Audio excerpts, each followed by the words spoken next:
avec Le Figaro. Éric Coquerel, bonjour. Vous allez donc manifester à partir de l'heure du déjeuner. Est-ce que les intentions de la France Insoumise, c'est aussi d'essayer de donner, comment dirais-je, un profond sens politique à ce qui va se passer aujourd'hui ? Non, c'est déjà de soutenir. Voilà, le mouvement, pour l'instant, de là où nous sommes, et de faire en sorte que le gouvernement soit obligé de retirer son projet. Voilà, les choses sont très claires. Dans son ensemble. Bien sûr, dans son ensemble, parce que ce projet est mauvais dans son ensemble et pour l'ensemble des Français. Donc, à partir de là, à partir du moment où nous estimons ce projet mauvais, fort de régression sociale, eh bien, il nous semble que le mandat qui est le nôtre nous incite à soutenir évidemment les grévistes, les manifestants et à être à leur côté. Éric Coquerel, vous savez, parce que vous n'êtes pas né de la dernière pluie, qu'il y a eu une réforme des retraites avec Raffarin, qu'il y a eu des réformes de retraite avec Jospin, qu'il y a eu des réformes de retraite avec François Fillon, qu'à chaque fois il y a eu des dizaines de milliers de personnes dans la rue, mais que finalement ça a été accepté par le pays parce qu'elles étaient nécessaires. Alors au fond, celle-là, qu'est-ce qu'elle a, cette réforme de retraite, qui vous paraît si différente de ce qui s'est passé les précédentes années ? Alors déjà, c'est nécessaire, ça c'est votre avis. Mais non. C'est votre avis, c'est votre jugement. Mais vous remarquerez, reprenons justement ces réformes, c'est très intéressant, parce qu'on nous a dit à chaque fois, vous comprenez, c'est la dernière des réformes. Voilà, celle-là, il faut vraiment que vous fassiez un sacrifice supplémentaire, vous travaillez plus longtemps, vous avez on vous oblige à avoir plus d'années de cotisation, ce qui revient finalement au même, mais vous inquiétez pas, ça sera la dernière. Puis à chaque fois, tous les quelques années, avant même d'ailleurs que les réformes précédentes forcément aient donné leurs résultats, on recommence, on rebelote.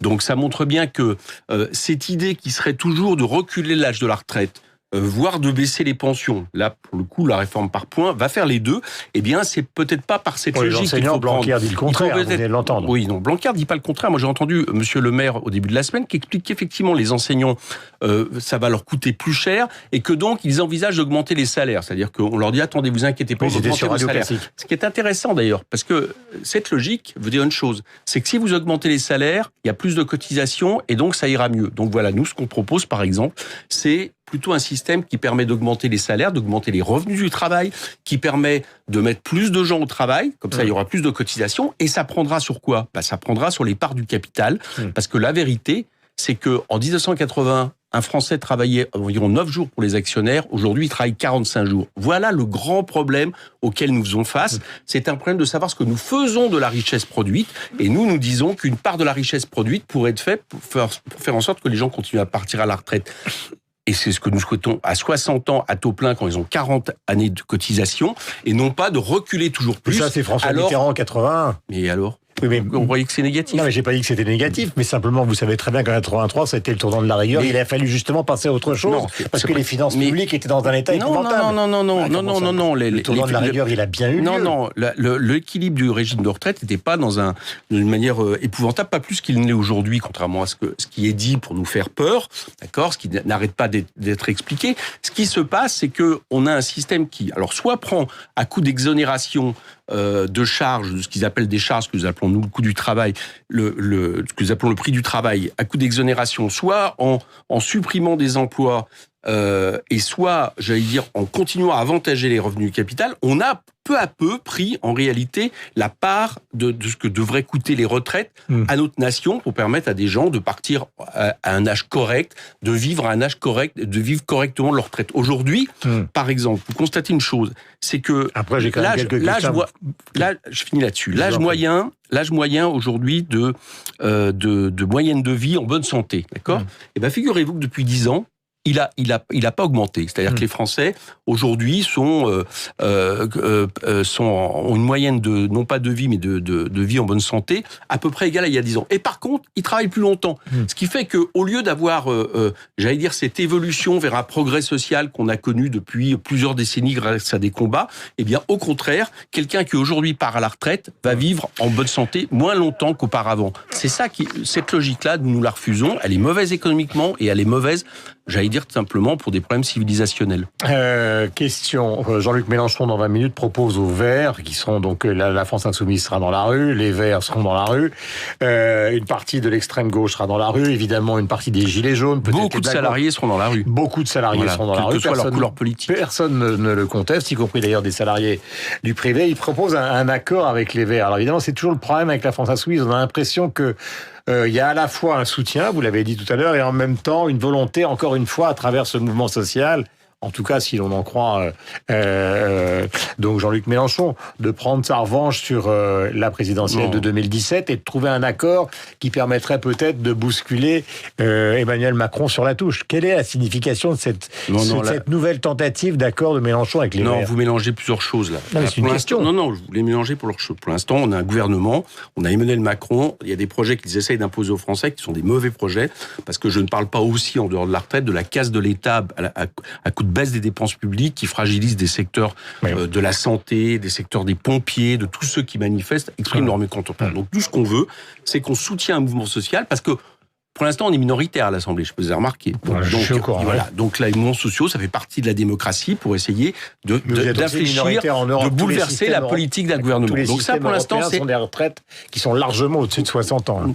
Enfin bon, on va pas les Anglais, les Italiens, les Allemands, oui, mais d'accord, mais les Russes. C'est intéressant ce que vous dites, parce que les Allemands et les Anglais, il y a plus de gens pauvres à partir de 60 ans qu'en France. Et vous voyez, moi, je préfère qu'il y en ait moins. Voilà, c'est aussi dû grâce à notre système de retraite. Je ne regarde pas nos voisins uniquement à l'aune des politiques néolibérales qu'ils mettent en application, mais aussi du bien pour la population. Et en l'occurrence, pour les personnes âgées, le bien pour la population en Angleterre, en Allemagne, est moins bon qu'en France. Voilà, je tiens à garder ce système, même à le renforcer. Mais je réponds à votre question. Qu'est-ce qu'ils cherchent pour l'heure, aujourd'hui, ce que nous cherchons, Jean-Luc Mélenchon et nous, c'est à pousser ce mouvement, à mettre du charbon dans ce mouvement, à le soutenir, à faire en sorte qu'il gagne. Et à mon avis, il gagnera à partir du moment où ce 5 décembre ne soit pas juste un jour de mobilisation, mais que ça continue, y compris par des grèves reconductibles, y compris par des marches dans la suite. Il y aura d'autres marches dès samedi à Paris, à Marseille et autres. Et donc voilà ce que nous souhaitons. Ensuite, il faudra bien un jour reconstruire un débouché politique à même d'être majoritaire dans ce pays. C'est une deuxième chose. On ne travaille pas à ça pour les semaines à venir. On travaille ça pour les mois à venir parce qu'on est une organisation. Mais on pense que c'est par les urnes. Et ce que nous avons toujours dit, et ça c'est pas nouveau, vous l'avez peut-être mal entendu, c'est que Jean-Luc Mélenchon, depuis maintenant les européennes, propose une fédération populaire. Voilà. Et cette fédération populaire, bien évidemment, elle doit s'appuyer à la fois sur la question écologique, qui est la première question, puisque nous savons maintenant de plus en plus, c'est à une échelle d'années où cette planète pourrait devenir irrespirable pour les humains, et en même temps une échelle sociale sur les questions d'inégalité, et enfin une échelle démocratique par rapport à la Ve République. Donc sur ces trois bases, nous on a toujours dit qu'on était prêts justement à se rassembler et rassembler tous ceux qui sont d'accord, à commencer par le peuple et les organisations qui pourraient le soutenir. Donc voilà exactement ce que nous avons dit et ce que nous disons depuis des mois, c'est pas nouveau. Quand vous dites grève reconductible, est-ce que par exemple ce matin, je vais vous poser une question sur Mélenchon, on en terminera, est-ce que ça veut dire que pour vous l'objectif c'est d'aboutir à une certaine forme de grève générale? Je pense que ça serait certainement le meilleur moyen de faire céder le gouvernement. Là, je vous parle en mon nom propre. Je pense que la grève reste l'arme fatale pour quand on veut faire en sorte de déboucher sur des revendications sociales.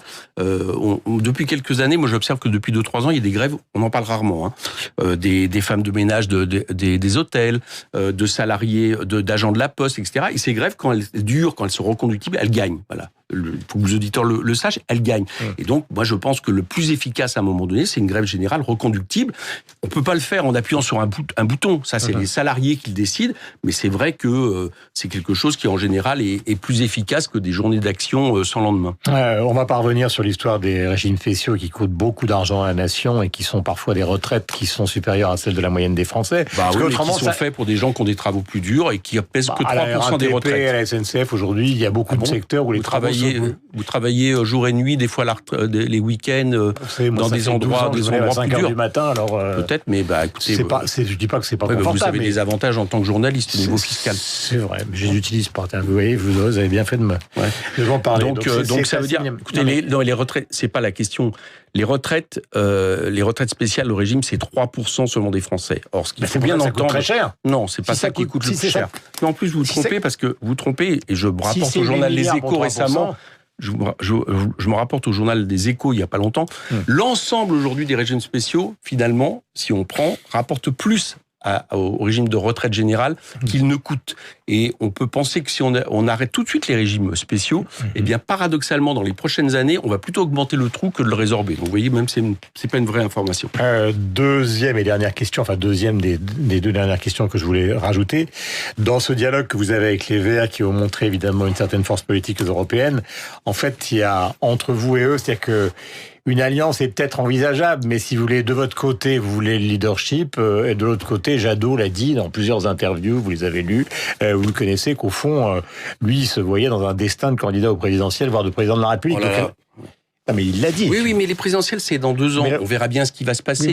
Moi, ce qui m'intéresse pour l'instant, c'est quel rassemblement on peut faire qui permet l'implication citoyenne. Et ce que j'observe, et ce que je regrette, c'est qu'il y a certaines grandes villes de France où ça se fait, ça se construit, et Europe Écologie décide de ne pas en être pour faire ce cavalier seul. À Marseille, par exemple. Donc, on verra bien s'il y a une évolution de la part d'Europe Écologie sur ce sujet. Mais c'est pas le sujet principal. Le sujet principal, c'est de fédérer le peuple aujourd'hui sur des revendications qui soient des revendications sociales et écologiques. C'est ce qu'on essaye de faire. Le reste, ça viendra après. Et merci. Éric Coquerel était l'invité politique de la matinale. Il est 8h et pile 28.